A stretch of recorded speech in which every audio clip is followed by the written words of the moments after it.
बंदो सतगुरु चरण को करो सप्रेम प्रणाम।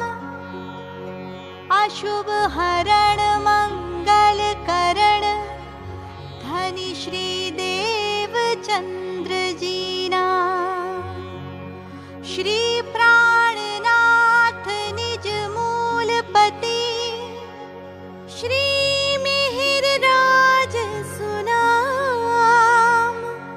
तेज कुंवर श्यामा युगल पल पल करो प्रणाम। अक्षर ब्रह्म ब्रह्मांड શું કામ બનાવે? આનંદ, કોઈ ઉદ્દેશ નહીં. બાળકો માટીના રમકડા શું કામ બનાવે છે? આનંદ બનાવે ને ભાગી નાખે. શું કામ બનાવ્યા? આનંદ માટે. શું કામ ભાગી નાખ્યા? આનંદ માટે. અક્ષર બ્રહ્મ આવા બ્રહ્માંડ બનાવવાનું અને મિટાવવાનું કામ કરે. કેવી રીતે? તો અક્ષર બ્રહ્મના મનની અંદર બ્રહ્માંડ બનાવવાની ઈચ્છા થઈ અને બ્રહ્માંડ બની ગયું. કેવી રીતે સમજાવું? આપ સૌ અહીં માલગામમાં અત્યારે બેઠા છો. અચાનક કોઈ બેનને એના પિયરમાંથી ફોન આવી જાય કે મમ્મીની તબિયત ખરાબ છે ને હોસ્પિટલમાં દાખલ કરી છે, તું પછી ખબર જોઈ જજે. આટલું કહીને ફોન મૂકી દીધો.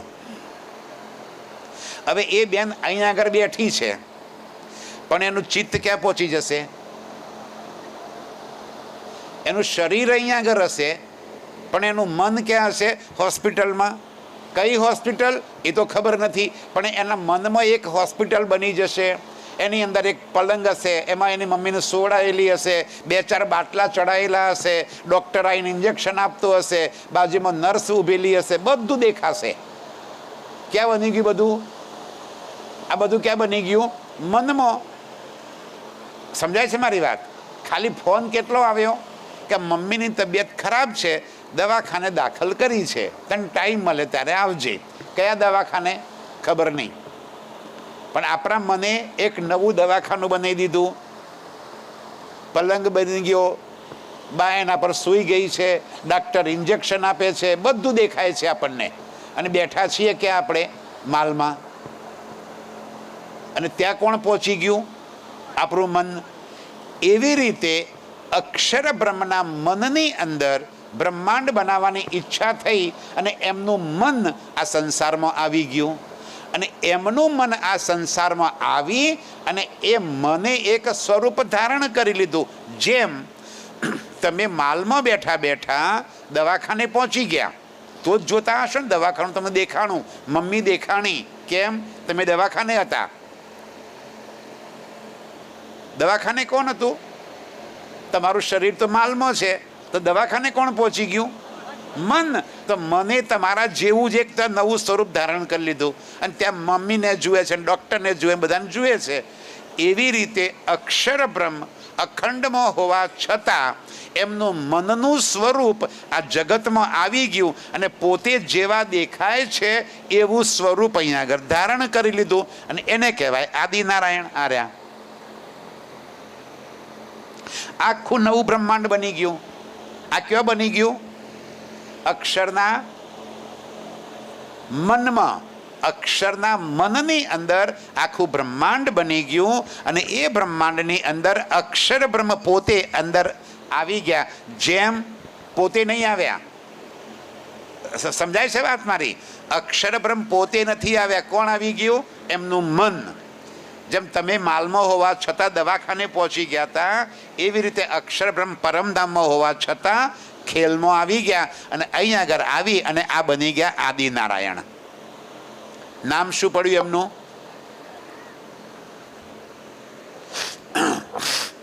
આદિનારાયણ. આદિ એટલે સૌથી પહેલા. નાર કહ્યું છે મોહ તત્વને. આરણ્ય એટલે રહેવા વાળો. મોહ તત્વમાં સૌથી પહેલા જે આવ્યો, પ્રગટ થયો, એને કહ્યું આદિનારાયણ. કાલે ચર્ચામાં અને એનાથી ઊંડાણમાં કાલે સમજાવીશ. આ જ વિષય પર કાલે ચર્ચા લઈ લઈશ કે કેવી રીતે આ જગતવાળા બી બોલે છે. આ સંસારવાળા જાણતા નથી પણ રોજ ગાય છે. કાલે હું લઈ લઈશ જય આદ્યા શક્તિ. કોની આરતી કરે છે? આ કોણ છે આદ્યશક્તિ? આ આવ્યા ને એ કોણ આવ્યું? અક્ષર બ્રહ્મનું મન આવ્યું અને અહીં આવી અને પ્રગટ થયા. એમના મનમાં આ સંસાર બની ગયો અને પોતાને ઈચ્છા થઈ કે હું એક છું, એકમાંથી અનેક થઈ જાઉં, અને એમાંથી બની ગયા બે. તો સીધા આવી ગયા તળિયે. માયા માંગી તો આવી ગયા ક્યાં? આ તળિયે બે બની ગયા. મહાલક્ષ્મી, મહાવિષ્ણુ, શિવ અને શક્તિ, આ બે બની ગયા. એમાંથી અહીં જુઓ, એના ડૂંટીમાંથી એક કમળનું ફૂલ નીકળ્યું છે. એ કમળનું ફૂલ 3 પાંખડીઓ વાળું હતું. એ 3 ગુણ બની ગયા: બ્રહ્મા, વિષ્ણુ અને મહેશ. આ બ્રહ્મા અને વિષ્ણુ અને મહેશ એમાંથી 5 તત્વ બન્યા. આ જો લખેલું છે અહીંયા આગળ, 5 તત્વ 3 ગુણ 14 લોક મેં સમાહિત. આ આખું બની ગયું. એમાં 5 તત્વ અને 3 ગુણ વાળો આ સમગ્ર 14 લોકનું બ્રહ્માંડ બની ગયું. એમાં આ વૈકુંઠ, તપલોક, જનલોક, મહેરલોક, સ્વર્ગલોક, ભૂલોક અને આ આપણું આ મૃત્યુલોક. એનાથી નીચે અતલ, વિતલ, સુતલ, તલાતલ, મહાતલ, રસાતલ ને પાતાલ. આ 7 પાતાલ, 6 ઉપરના લોક અને આ મૃત્યુલોક. આ બધું તૈયાર થઈ ગયું. આ બ્રહ્માંડ જેને કહેવાય ને, 14 લોકનું બ્રહ્માંડ. આ ક્યાં બની ગયું આખું? અક્ષર બ્રહ્મના મનની અંદર. અને અક્ષર બ્રહ્મે જ પોતે આ સંસારમાં આ જેટલા જીવ જગતમાં બન્યા છે એ બધા જીવ કોણ બન્યું? અક્ષર બ્રહ્મ. અક્ષર બ્રહ્મની ચેતના આ જગતની અંદર જીવ સ્વરૂપે આ અનંત સ્વરૂપ ધારણ કરી અને લીલા કરી રહ્યું છે. હવે આ 14 લોકમાંથી આ 6 લોક કયા છે, મૃત્યુલોક કયો છે અને આ પાતાળ લોક કયા છે, એ જરા સમજવાનો પ્રયત્ન કરીએ આપણે. વૈકુંઠ જેની અંદર બ્રહ્મા, વિષ્ણુ, મહેશ રહે છે. વેદોની અંદર લખેલું છે કે વૈકુંઠમાં 4 પ્રકારની મુક્તિ મળે: સાયુજ્ય, સામીપ્ય, સાલોક્ય, સાયુજ્ય. એટલે કે ત્યાં આગળ જે જીવ એટલું કામ, એટલું બલ કરે છે તો એને વૈકુંઠની અંદર મુક્તિ પ્રાપ્ત થાય છે. ક્યાં સુધી? આ બ્રહ્માંડ રહે ત્યાં સુધી. વળી પાછા ચક્કરમાં જે એના કરતાં ઓછું ચક્કર તપ બલ કર્યું હોય એ તપલોકમાં અખંડ થાય, જનલોકમાં અખંડ થાય, મહેરલોકમાં અખંડ થાય અને બીજા સ્વર્ગની અંદર જાય. સ્વર્ગમાં જે પણ ગયા છે એ એના સત્કર્મો ભોગવે ત્યાં સુધી સ્વર્ગમાં રહે. જેવા કર્મો પૂરા થાય એટલે વળી પાછા 84ના ચક્કરમાં આવી જાય. આ 84ના ચક્કરમાંથી કોઈ બચે નહીં. એવી રીતે આ મૃત્યુલોક જ્યાં જન્મ અને મરણ થાય છે. અને આ છે 7 પાતાલ. સૌથી ગૂંચવાડાવાળો પ્રશ્ન છે, 7 પાતાલ ક્યાં આવ્યા? કોઈ સમજાવતું નથી કે આ 7 પાતાલ કઈ જગ્યાએ આવ્યા. વાણી આપણી સમજાવે છે. જો પૃથ્વી સ્થિત 7 સાગરોं के किनारे के स्थल भाग को 7 पाताल कहलाते हैं. શાસ્ત્રો ગલત રીતે અલગ અલગ રીતે પોતાના મડગંતંત અર્થ કરી અને બતાવે છે. એકચ્યુઅલી શું છે કે 84 લાખ યોની જન્મ મરણ કેટલા? 84 લાખ. રોજ ભજનમાં ગાતા હશો, 1,84,00,000 તારે ફરવા પડશે. નહીં ગાતા આપણે કે 84 લાખ ફરીને પાછા અહીંયા આગળ આવ્યા છીએ? આ 84 લાખ યોનીને 7 ભાગોમાં વિભાજિત કરી નાખી: અતલ, વિતલ, સુતલ, તલાતલ, મહાતલ, રસાતલ અને પાતાલ. કે જીવ પોતે કરેલા કર્મોના પરિણામ સ્વરૂપે જે યોનિમાં જન્મ ધારણ કરવો પડે એની અંદર જાય.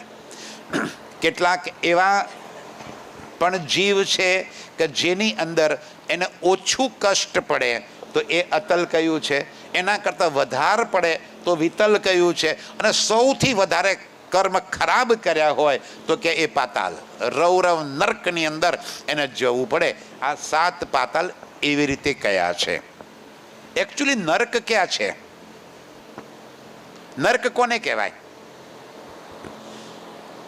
આપણે મોટે ભાગે ગરુડ પુરાણમાં એવું વાંચીએ છીએ. ખબર છે ને? ગરુડ પુરાણ સાંભળ્યું છે? કોઈકના ઘેર કોઈ મરણ પ્રસંગે ગયા હોય શુદ્ધ પંડિત વાંચતા હોય છે કે ભાઈ જીવને મર્યા પછી જમના દૂતો આવે ને, અને દોરડે બાંધીને લઈ જાય, ઢસડતા ઢસડતા લઈ જાય, અને પછી ત્યાં જઈને ગરમ ગરમ તેલના કડાયામાં એને ડૂબાડે. પછી કહે છે એને ત્યાં સોયાવાળી પથારી હોય એના પર સુવાડે. પછી કહે ત્યાં વચ્ચે નદી આવે છે, લોહી પરીની નદી, બાને ખબર છે, એને નામ છે વૈતરણી નદી. જે સાની બનેલી છે તો લોહી, માંસ, પરુ, ગંદકી, મલમૂત્રથી ભરેલી એવી ગંદી નાલી નદી, એની અંદર એ જીવને ઊંધા માથે લટકાવે છે. આવા બહુ કષ્ટ આપે અને એ નરકમાં એને જવું પડે. આ નરક કોને કીધું? આવું નરક ક્યાં આવ્યું છે? આ દુનિયાથી ઉપર ક્યાંય નરક છે? અને જો ઉપર હોય તો ત્યાં તેલ ક્યાંથી લાવતા હશે? એ જીવને તળવા માટે તેલ તો જોઈએ ને. તો ત્યાં યમરાજા તેલ ક્યાંથી લાવતા હશે? ત્યાં શું આપણે ખેતીવાડી કરતા હશે ને એમાં મગફળી ને દિવેલા ને એવું બધું વાવતા હશે ને પછી ઓઇલ મિલ નાખી હશે ને પછી એમાં તેલ કાઢતા હશે જીવને તળવા માટે? એવું કંઈ કરતા હશે? ના, એવું કંઈ હોતું જ નથી. તો શું કે છે? જીવ આ શરીર છોડ્યા પછી 30 જ સેકન્ડમાં, અડધી મિનિટમાં બીજી માના ગર્ભમાં પ્રવેશ કરે છે. હવે જે માના ગર્ભમાં પ્રવેશ કરે ત્યાં આગળ ગર્ભનાલથી જોડાય, નાયડો કહીએ આપણે. આ નાયડો કયો છે? યમના દોરડા, યમપાશ. માના ગર્ભની અંદર અગ્નિ, બહાર આટલી ગરમી છે, અંદર કેટલી ગરમી હોય? એટલી ગરમીની અંદર એ પીડાય છે. એને કહ્યું છે ગરમ તેલના કડાયા. અંદર ઊંધા માથે લટકે છે ગર્ભની અંદર એ ગર્ભજલ. ગર્ભજલ હોય ને ગર્ભની અંદર, એ જલ શાનું બનેલું હોય? મલ, મૂત્ર, માંસ, પરુ એ તો હોય. એની અંદર ઊંધા માથે લટકે 9 મહિના સુધી એ માના ગર્ભમાં અનેક કષ્ટ વેઠે. એને કહ્યું છે નર્ક. અને એ કષ્ટ વેઠ્યા પછી પ્રાર્થના કરે કે હે પ્રભુ, હવે બહાર કાઢો, ફરી વાર નરકમાં આવવાનો ધંધો નહીં કરું. પછી જેવા બહાર આવ્યા એટલે પહેલા જ બોલે ઉવા ઉવા તુઆ તુઆ, હું આઈને તું તઈ થાય કરી લે, હવે તારું નામ લેવાનો જ નથી. ફરી પાછા કર્મના ચક્કરમાં પડ્યા, ફરી પાછા 84ના ચક્કરમાં, ફરી પાછા જન્મ મરણના ચક્કરમાં. આને કહ્યું છે પાતાલ. સમજમાં આવે વાત? હવે આ 84માંથી છૂટવાનો રસ્તો કયો? અત્યાર સુધી આપણી જેટલી ઉંમર થઈ, દાદાએ પ્રશ્ન પણ મને કર્યો કે 84માંથી છૂટવાનો રસ્તો કયો? આપણે શોધવો છે ને, આપણે નથી છૂટવું. દાદાએ કહ્યું મારે છૂટવું છે ભાઈ. અને કે મેં જેને પૂછ્યું એમ કે છે અમે પડેલા છીએ, અમે નથી છૂટ્યા, તમે ક્યાંથી છૂટશો? હું એમ કહું છું મારો પ્રાણનાથ મને છોડાવવા આવ્યો છે. આ પ્રાણનાથ શું કામ આવ્યો છે? આ 84ના ચક્કરમાંથી છોડાવવા. કેવી રીતે છોડાવે છે? જેમ કે અત્યારે આપણે જે ઉંમરમાં બેઠા છીએ એ ઉંમરમાં તો કેટલા બધા કર્મના પોટલા બાંધ્યા હશે. આપણે બાંધ્યા હશે ને ભાઈ, કોઈ બાકી તો હોય નહીં. જાણે અજાણે અનેક કર્મો થઈ ગયા હશે, કેટલા પોટલા બાંધ્યા હશે. અને એ કર્મોના પરિણામ સ્વરૂપે જેવા મરી ગયા તરત જ જન્મ મરણના ચક્કરમાં જવું પડશે.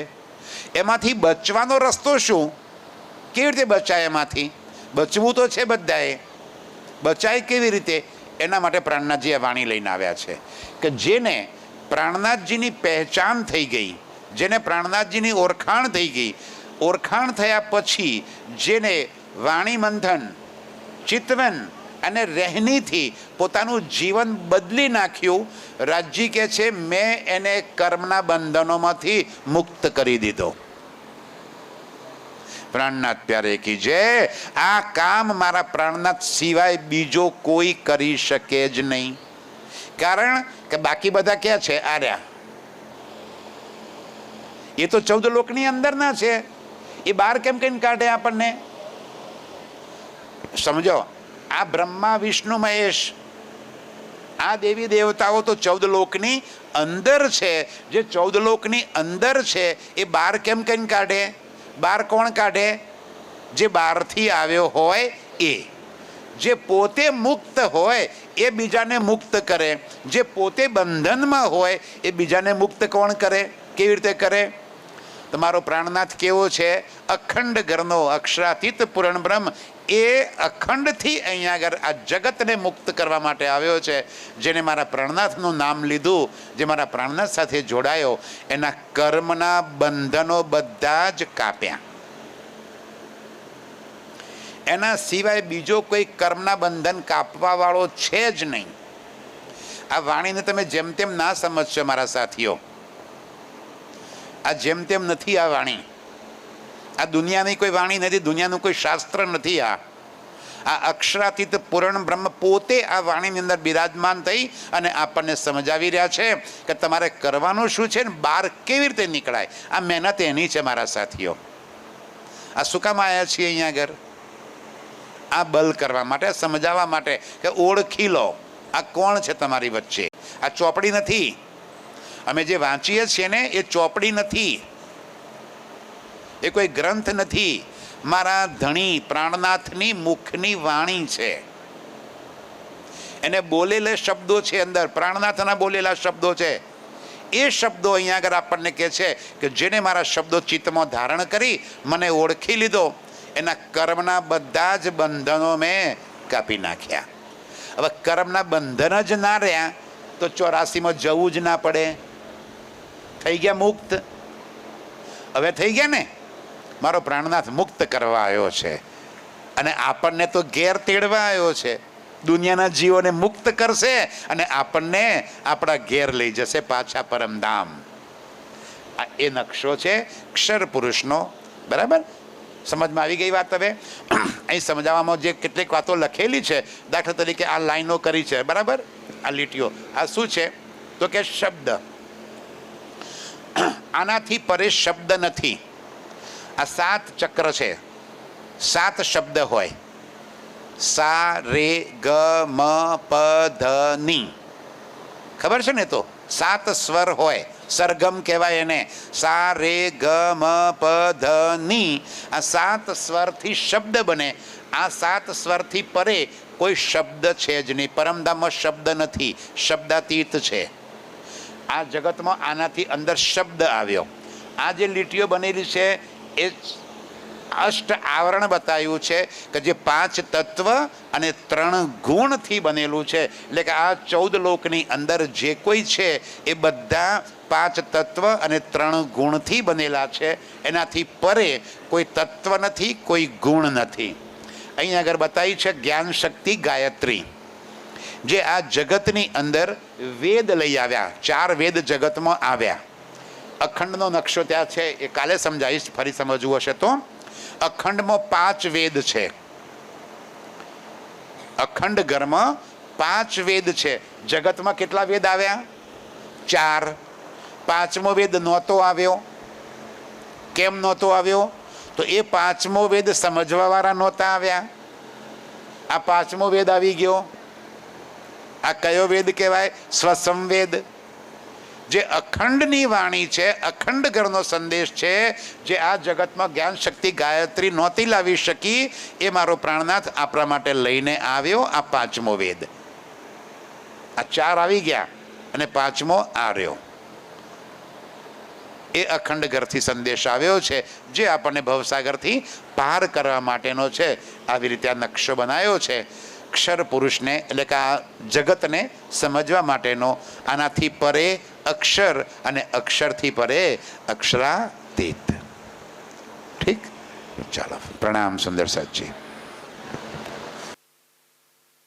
કોઈ ના સમજાયું હોય તો કહો. કોઈ પ્રશ્ન હજી થયો હોય તો કહો. બરાબર ને? ચાલો, ક્લિયર થઈ ગયું દાદા? હવે 84માંથી નીકળવાનું. બસ. ચાલો, પ્રણામ.